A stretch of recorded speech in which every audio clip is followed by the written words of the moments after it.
Prominent retailer Gareth Ackerman says the private sector can no longer wait for government to solve South Africa's worsening infrastructure crisis.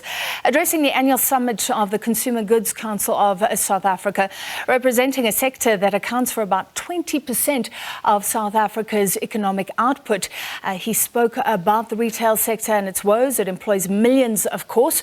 To talk to us, we're joined by the chairperson of Pick n Pay and the Consumer Goods Council of South Africa, co-chair Gareth Ackerman. Mr. Ackerman, thank you for being with us. A lot of frustration is expressed in this address. Do you think you represent a lot of businesses and the people who lead them in expressing that? Hello, good afternoon, and thanks for having me on your program. I think the point that we're making is that government is very, very busy doing what government does, but it's not getting to solve a lot of infrastructure problems. I'm sitting right now in traffic, and in Johannesburg, there are no roads that are open because of the traffic. And I think this is what's causing a huge amount of frustration for business in the country. We've seen it now with the Eskom and the billions that it's costing the economy. I just look in our company alone, how many tens of millions load shedding alone has cost. And, it's part of your business and it gets passed on to the consumer. And this infrastructure failure that we're seeing is basically causing the country to lose its growth and to lose investment coming forward. And the point that we were making in the summit today was that business and government need to work closer together. Government needs to facilitate and let business assist in fixing the infrastructure wherever it possibly can. Obviously, there are huge costs which people can't carry, but one could look at some form of tax rebate or at the local council level rates rebate for business to invest in fixing that infrastructure, and then it will then benefit business, government, and all the parts of it as well. So I think there was hope a few years ago, especially in the relationship between business and government. There was hope that with a new administration being more business friendly, there would be this unity. There would be people working together. It sounds like that has dissipated completely. You also spoke about the rolling blackouts. Now, Eskom corruption is something that should have been dealt with. That was the whole idea. But you bring up the coal situation. Just outline your concerns there. Well, I think we make 2 points. The first point is that business and government actually are sitting down on a very regular basis and are meeting and talking. The problem is that government does not have the capacity to deliver. It doesn't have the people. It doesn't have the skills. And as a result, it's spending a lot of money using consultants. It's spending money doing different things, but not actually getting the problem solved. You look at the local authority level, where you're constantly getting people changing seats as mayors and all of these issues, and the result is that the infrastructure doesn't get fixed. And we need to make sure that we can find a way, and with the talking, that we get stuff to happen, not that we just wait for things to happen and rely on government to do it.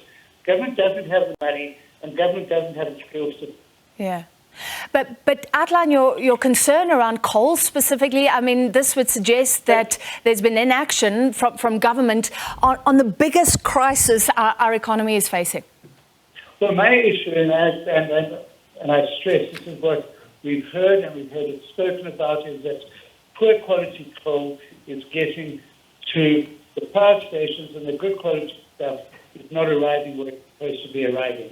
The impact of that has been that we've been having a lot of these power outages, and the poor quality coal has got stones in it, and the problem with the stones, and I'm not an expert in the space, is that it causes damage to the power station, and all of that is contributing to the power outages that we're having. Your pessimism right now, I mean, retail obviously affected if you're importing by the state of our ports, the state of rail, now a Transnet strike. Is that having a huge impact?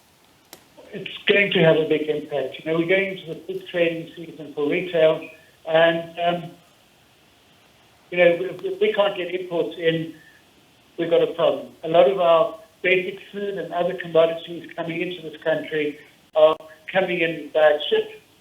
We import about 40% of the wheat in South Africa, and if we can't get it in, there's going to be a wheat shortage. And these are the issues that do concern us. But the other areas which are so vital to this country is export.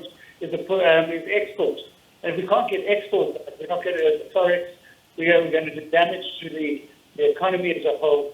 It's a multi-level approach, and we've got to find ways of dealing with it. Yeah, the knock-on effects are huge. And I'm also interested, I want to ask you how business can help. But firstly, government also has spoken about red tape and providing an enabling environment for business. But you've mentioned the issues of visas, again, getting the skills required into the country. Well, visas is one. We need to make sure we've got skills. There's a huge unemployment problem in South Africa, and we get that. But the only way you're going to get it is through skills. We have a huge brain drain going on at the moment. There's so many people leaving the country, and we've got to replace them with the skills to be able to develop the economy in the future.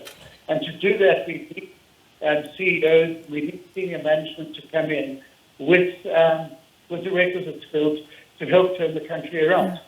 Look at it in Eskom. They need skilled bases within government, and they need skilled bases within Eskom itself to be able to solve the issue. Yeah, you said the CEO of one of the largest employers had to wait for more than 6 months before his visa was renewed. We're running out of time. Mr. Ackerman, what does the private sector then do? You say that business has to act. Well, what we've been doing for the Consumer Goods Council, we've set up a PMO, and we're working in smaller towns where big businesses are thinking of closing down because the infrastructure is not working. So we just want to fix the basics. We want to fix potholes.